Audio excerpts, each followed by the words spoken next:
In 1979, Catherine Bach stepped into a room filled with ambition, talent, and unwavering studio expectations.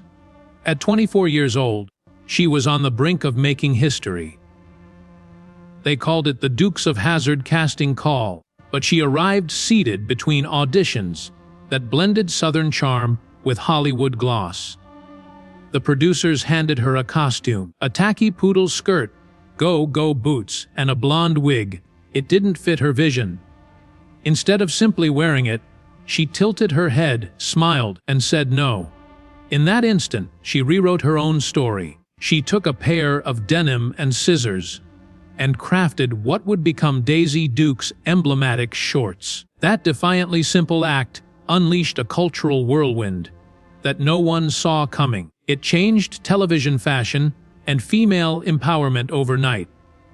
But it wasn't just denim that defined her rise. Behind that grin and those cut-off jean shorts lay a struggle few fans ever witnessed.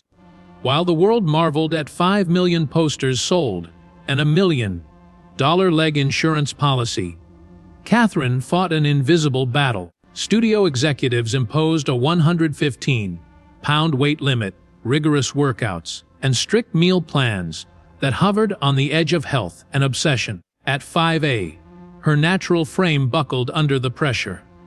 She danced, swam, and hiked for hours daily, driven by fear rather than passion. For every roaring cheer of success, there were silent tears over mirrors too honest to lie. This contrast, glamour on the surface and torment behind closed doors, reveals a journey that transcends Hollywood hype and reaches straight into the heart of resilience. Before the spotlight ever warmed her face, Catherine's roots spanned two worlds: a bustling Ohio factory town and the endless plains of South Dakota ranches. Born Catherine Bachmann in 1954, she absorbed German discipline from her father and Mexican warmth from her mother. Weekdays she moved among tractors and cattle, learning to rope and ride. Weekends she sat in her mother's sewing room, stitching dreams into fabric scraps.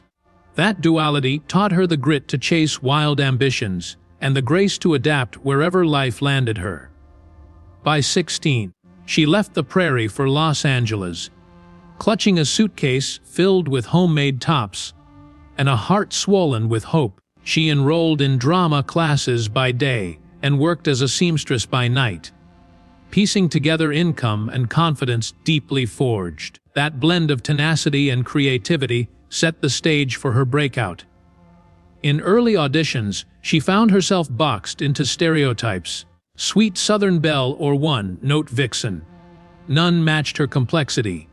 Rejected over 2,000 times, she almost walked away. But a late-night talk with a friend reminded her that the only risk worth taking is believing in yourself. When the Dukes casting reopened, she signed on, but only on her terms. No wigs, no ill-fitting skirts. Instead, she arrived wearing denim shorts she had cut herself, a simple white tank, and a sprig of daisies pinned to her breast pocket. In the hush that fell over the room, every pair of eyes recognized that this woman wasn't just playing a part. She was redefining it, and history was patiently waiting. Her gamble paid off instantly. Within weeks of the series premiere, Daisy Duke became a household name. Viewers tuned in by the millions, captivated by her fearless stunts behind the wheel of the General Lee, and her effortless ability to blend wit with danger. Media outlets lapped up every detail: how her legs were insured for $1 million, how 5 million posters flew off shelves, and how she performed her own driving sequences, despite never having a formal stunt license. The contrast of a small town girl executing hairpin turns at breakneck speed created a mythic aura. Each televised chase sequence felt more real because it was real. No body doubles, no cinematic illusions. Just Catherine and that sun-faded Dodge Charger tearing across dirt roads toward television immortality, overnight legend adored. But fame's spotlight casts long shadows. Behind closed doors, Catherine's life fractured. In 1981, after 5 seasons of stardom, she discovered that the studio had quietly dictated her life down to her blood sugar. Her diet became a prison sentence: 500 calories a day, 2 hours of ballot before dawn, and endless mirrors to verify her compliance. Anyone who tipped the scales faced fines and public scorn. At home, whispers of powdered shakes and fainting spells replaced laughter. Yet outside, the world saw only the infectious smile of Daisy Duke. Even as her co-stars fought legal battles over pay, she stayed the course, believing loyalty would be rewarded. But when cameras ceased rolling, she faced a far darker secret: a husband's tragic fall, and a revelation that shook her world. In spring 2010, Catherine wandered into her backyard, expecting to gather a stray tennis ball. Sunlight dappled the patio as she spotted Peter motionless beside the flower bed. Her heart froze at the sight of his still form. Panic surged when she touched his hand and found it cold. Sirens wailed faintly down the street, and neighbors clustered at the fence. Paramedics arrived, but nothing could reverse the moment. Peter Lopez, her steadfast partner, had taken his own life. In an instant, her world split open, revealing raw grief and questions she had no answer to. During the following weeks, Catherine uncovered a hidden financial crisis. Peter had shouldered massive losses after the 2008 market collapse, quietly mortgaging their home and draining investment accounts. Legal advisors sorted through his paperwork as tabloid headlines speculated on infidelity or career abuse. In therapy, Catherine learned terms like foreclosure and fiduciary duty, instead of script directions and costume fittings. Her daughters, Sophia and Laura, coped alongside her, drawing strength from each other's tears and silence. Even as her public image remained intact, private conversations centered on bank statements, tax records, and trust funds, not serve and protected ventures in a fictional Georgia county. Through grief counseling and friends' dinners, she discovered a fierce resilience that had nothing to do with ratings or costumes. She spoke at charity luncheons about mental health, trading scripted applause for genuine empathy. Support groups embraced her honesty, and she found solace in shared stories rather than lonely tears. In volunteering with suicide prevention hotlines, Catherine offered her own experience as a lifeline. These small acts of truth felt more powerful than any TV role. She realized that healing was not a solitary journey, but a mosaic built from collective compassion. In the mid-1980s, Catherine embarked on daring artistic experiments to escape the shadow of Daisy Duke. In 1987, she starred in Street Justice, a low-budget CIA thriller that cast her as Tamara, a razor-witted operative fighting shadowy conspiracies. Determined to defy expectations, she trained for 6 weeks in martial arts and stunt work, insisting on doing her own fight scenes. Critics praised her commitment, but lamented the script's thin plot and modest special effects. Undaunted, Catherine saw the film as a lesson in risk-taking. In 1992, she accepted a role half a world away in African Skies, a family drama set on the rugged plains of South Africa. Over 2 seasons, she filmed alongside majestic wildlife, navigating dust storms and blistering heat. She learned snippets of Zulu, worked with conservationists, and tackled storylines about post-apartheid healing. The series, which aired in nearly 50 countries, showed a new facet of her talent: compassionate depth paired with adventurous spirit. For Catherine, these projects proved that identity could evolve, and that the denim shorts, while iconic, were only one chapter in her story. After exploring new genres, Catherine embraced darker roles on independent screens. In 1997, she starred in The Break, a suspenseful drama that cast her as a dangerously seductive figure, and she relished every spine-chilling scene. Despite critical acknowledgement for her fearlessness, the movie's limited release kept it under the mainstream radar. Undeterred, she reunited with her Dukes family in 2000 for Hazard in Hollywood, a made-for-TV film that drew millions despite its tight budget and truncated production schedule. Fans cheered at familiar faces, and Catherine slipped effortlessly back into Daisy's boots for nostalgic charms. She then made a surprise cameo on Monk in 2006, playing a waitress whose sharp wit echoed her own behind the scenes intelligence. In 2012, Catherine rebooted her career in daytime drama, joining The Young and the Restless as a scheming matriarch for 7 memorable years. During that stretch, she earned acclaim for crafting a villain who was both ruthless and vulnerable. At the same time, she experimented with horror in Book of Fire 215, navigating ancient curses and supernatural terror. At an age when many peers had retired, each role reinforced a simple truth. Catherine Bach refused to be pigeonholed, using every chapter to sharpen her craft.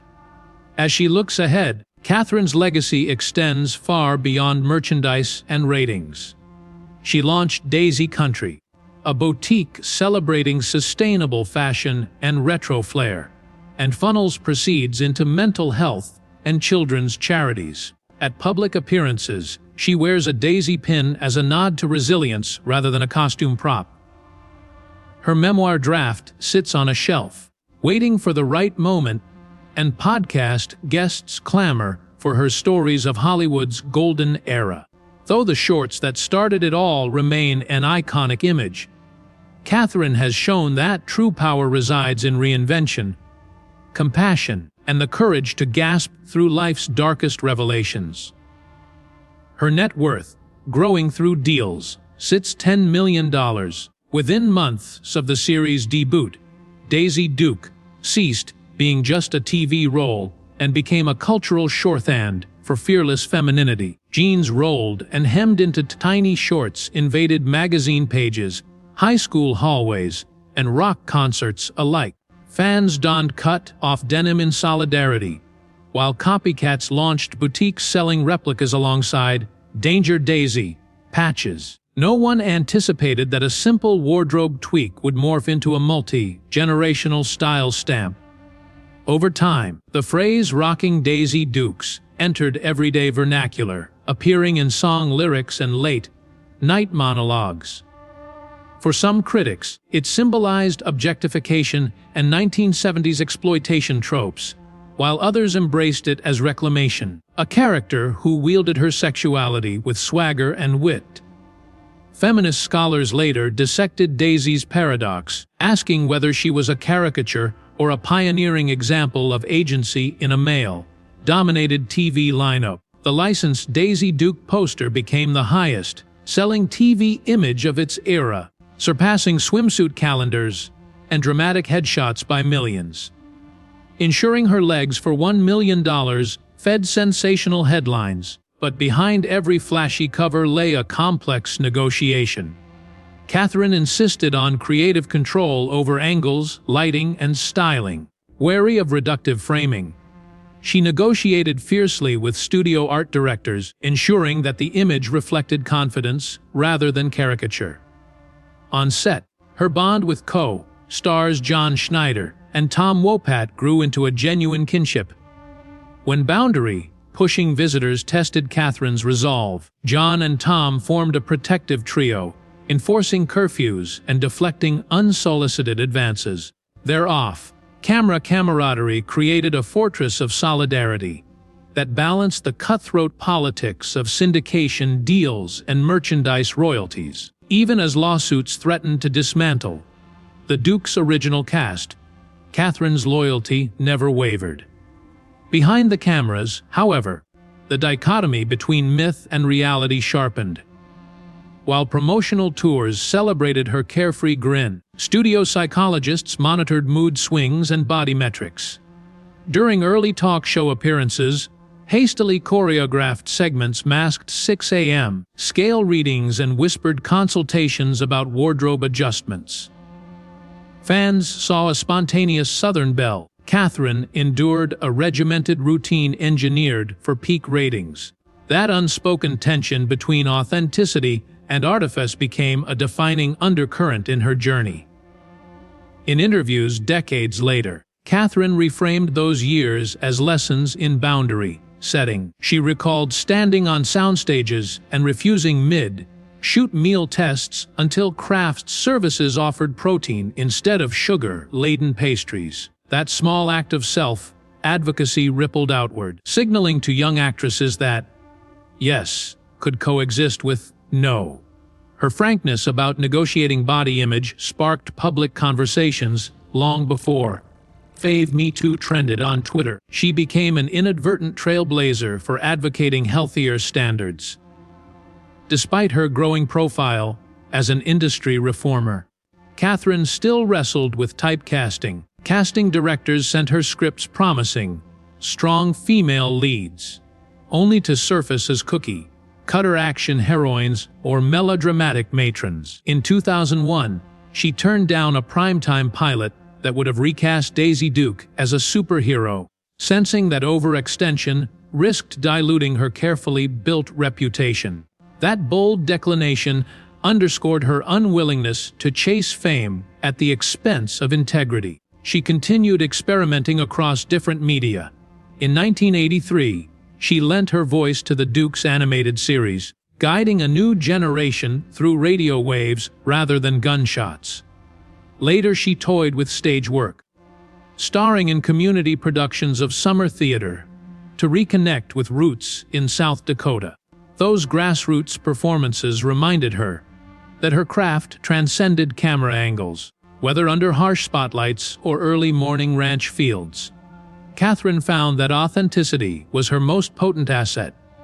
Off-screen, she cultivated a private identity as a gardener, linguistics enthusiast, and community volunteer.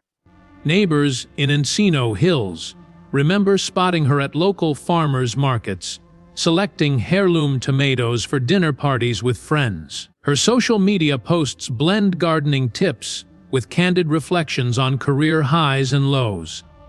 In each caption, she writes plainly, "Strength thrives in vulnerability."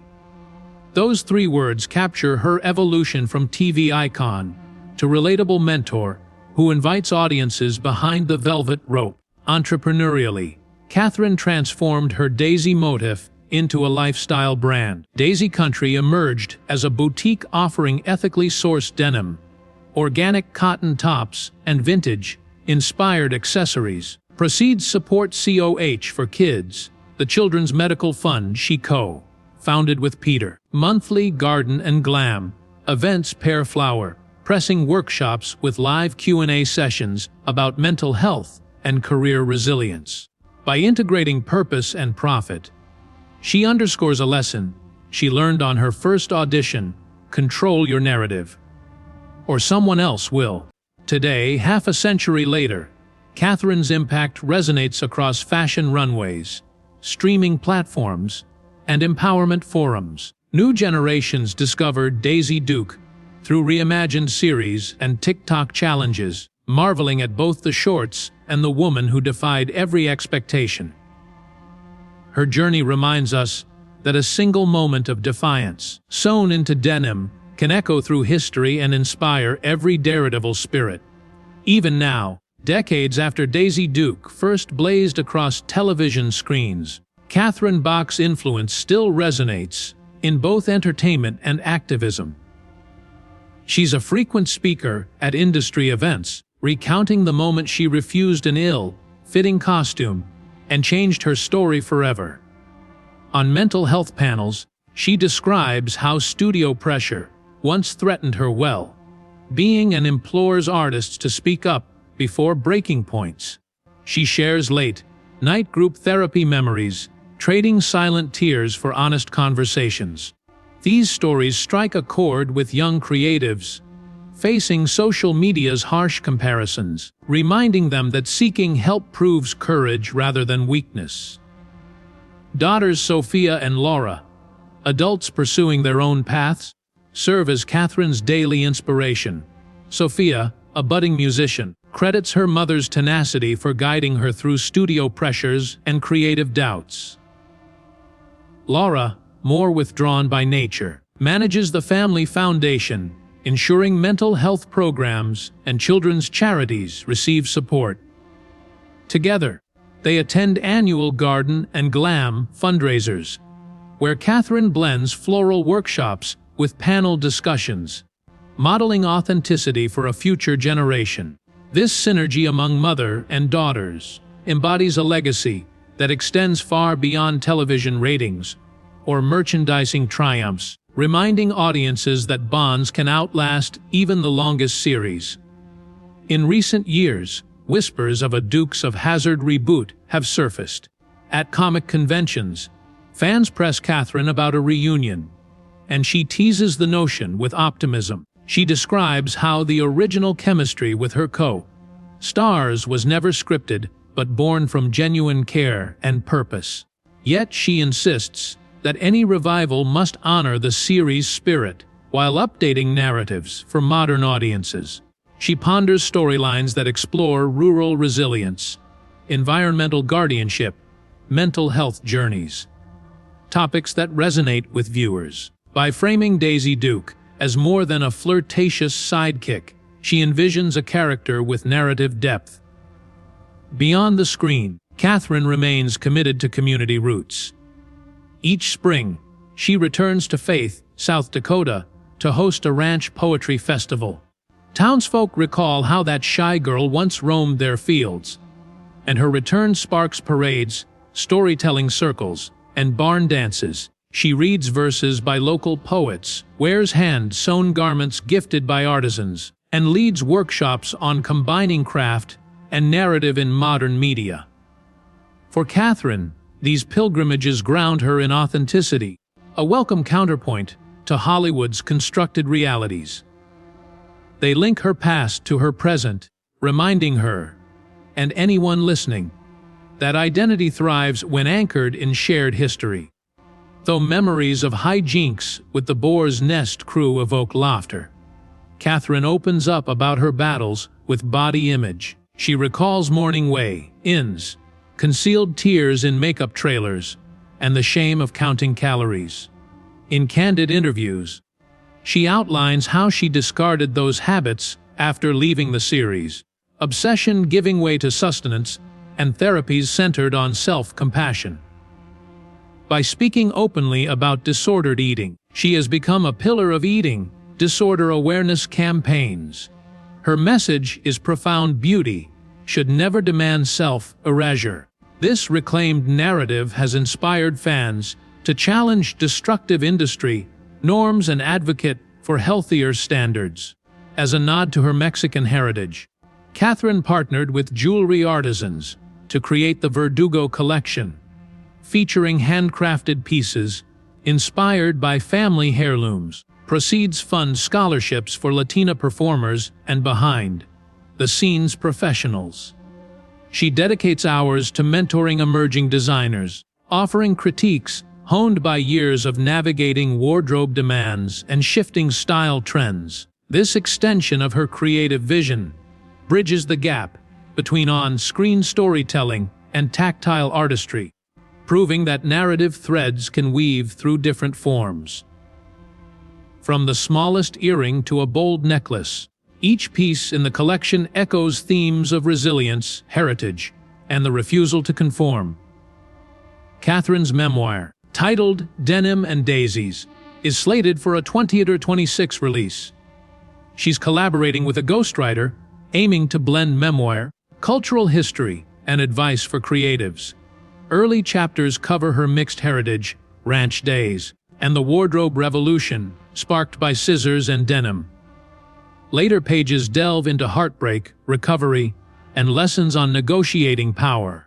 In podcast interviews, she reads excerpts and interacts with listeners, turning each conversation into a reflection on memory and purpose. By inviting audiences into the publishing journey, she demystifies the labor behind memoir writing and underscores the importance of owning one's narrative. Few stories in entertainment embody layered evolution.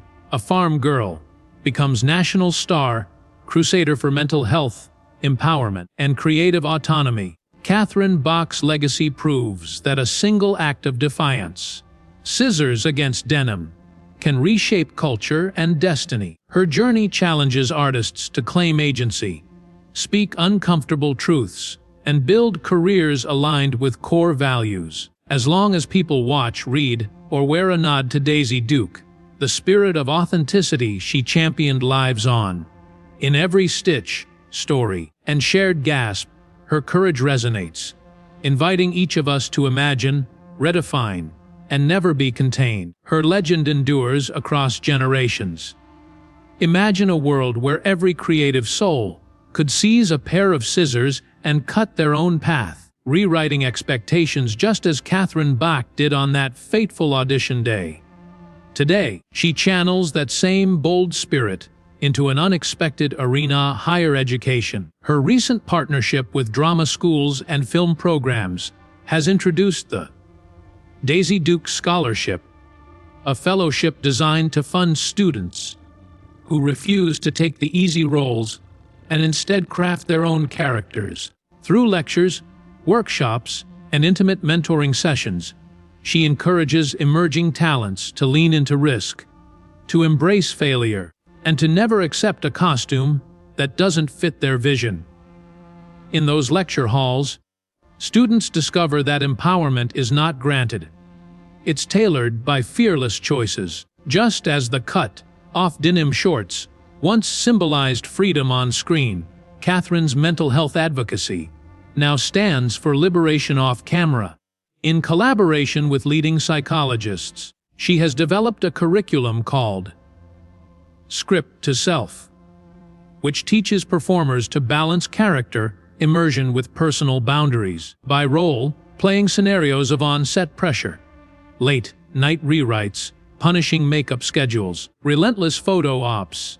Participants learn practical stress management techniques. They practice saying no to unhealthy demands just as Catherine once did, safeguard their mental well-being before skin-deep fame, and build support networks that extend beyond call sheets.